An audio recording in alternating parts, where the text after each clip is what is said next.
let's talk about the regional blood flow to the lungs. So here we have your lungs divided into three parts or three divisions. You have the apex, or that is the highest point. You have the middle portion, and you have the base. Now from these three parts, there are three possible zones or three possible patterns of blood flow.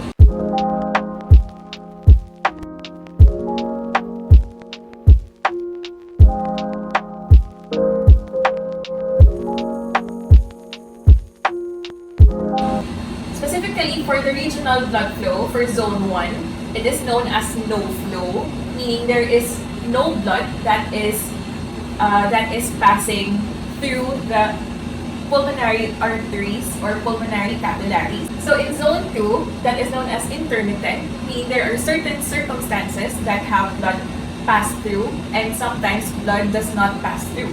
And number 3, that is continuous. So this means that all the time there is blood flow.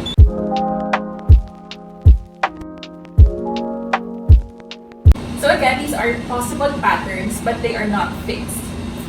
So why this happens is because of the pressures found in your alveoli and in your arteries.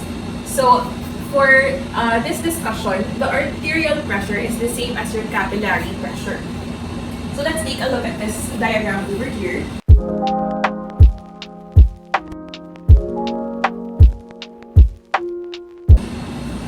So for example, in a zone 1 pattern where there is no flow, the alveolar pressure is higher than your arterial pressure.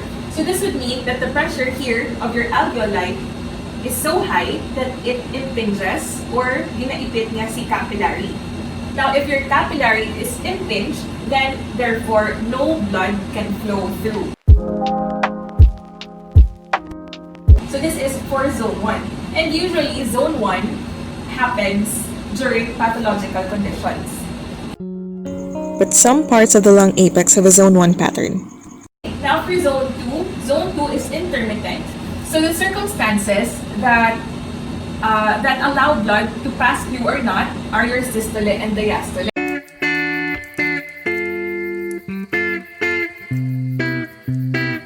So therefore, during systole, the arterial and capillary pressures are high because the heart has already pumped blood through those vessels. It will become higher than your alveolar pressure. So, kanina, diba, mas higher si alveolar pressure as compared to your capillary. This time, your capillary pressure will have higher pressure. So since diba, our vessels are distensible, they are able to accommodate extra volume. So tuwod nga taas pressure kay capillary, what it will do is that it will expand, okay, and therefore allow a higher portion of blood to pass through. But that is only during systole. So conditional si zone 2. And during diastole, your arteries or capillary pressure will now be lower than your alveolar pressure. So this is a similar circumstance as in zone 1, meaning during diastole, there is no flow. During systole, there is blood flow. Zone 3 is considered to have continuous flow. This is because arterial or capillary pressure is always greater than alveolar pressure, keeping the vessel distended while allowing the blood to flow continuously. Other examples we have here on the side. So in an upright person or in a person in an upright position, si zone 1 makita siya in pathological conditions. So therefore, in an upright person, si apex, middle portion, and si base, right? So si apex will have zone 2, and middle and base will have zone 3. So it's unusual in the upright position. In supine, since level na tanan na portions of the lungs, di ba when you're upright, the apex is higher than the base. So that is what contributes to this difference in blood flow. So in supine, since flat na sila tanan, equal, your all the portions of the lungs will be zone 3. So continuous flow. Wala siyang gravity na batuan. And during exercise, so we have this graph here. As you can see, at rest, si top portion or si apex, siya ang pinaka-jutile blood flow permit. Right? Si middle, pasaka, and si lowest portion or the base is or has the highest blood flow. So during exercise, what happens is the same Japon, si top, siya man Japon ang pinaka-lowest amount of blood flow, pero tanan sila mas damo blood flow in general.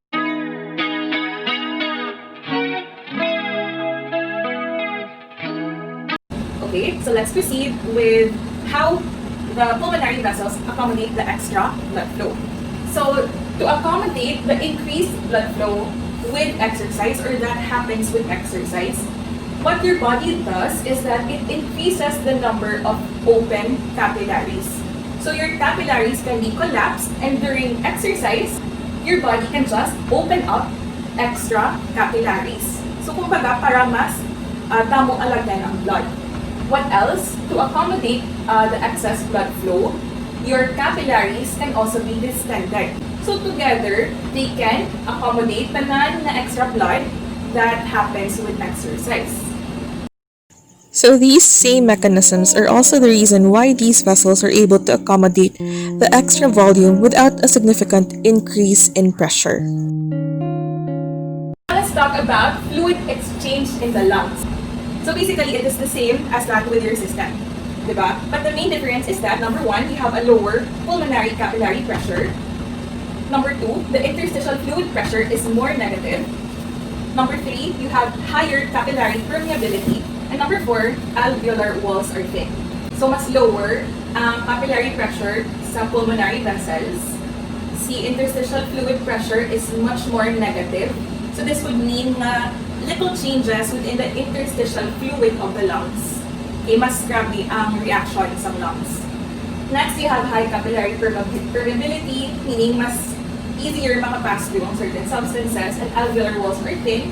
So these contribute, or these are factors that allow easier diffusion or passing through of gases within your lungs. Let's talk about the mean filtration pressure in your pulmonary capillaries. So the value for this is positive 1 mmHg. There is an outward force,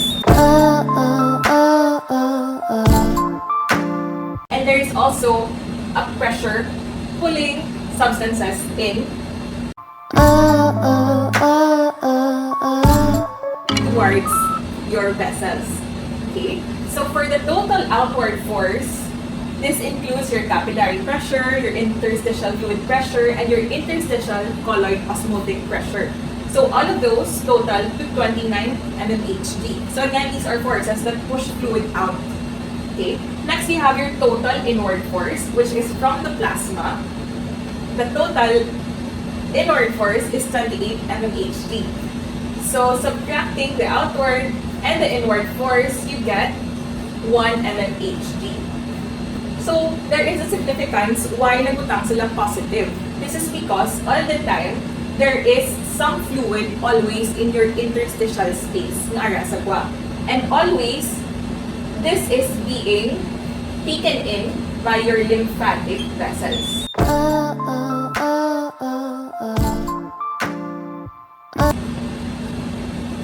Okay, so for me, may positive 1, for me siya i-drain ni lymphatic vessels.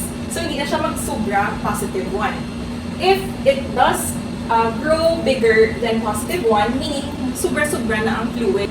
Okay, so this could cause what we call as your pulmonary edema, and this can be lethal. So usually, this is associated with left-sided heart failure. So for a brief review, this is a blood flow. It starts from the right heart, gets to the lungs, gets to the left heart, and eventually gets to the system. And from there, it makes its circulation and eventually drains back towards your right heart. But in a left-sided heart failure, for example, what happens is that the left heart fails to pump blood towards the system. So this flow is not possible.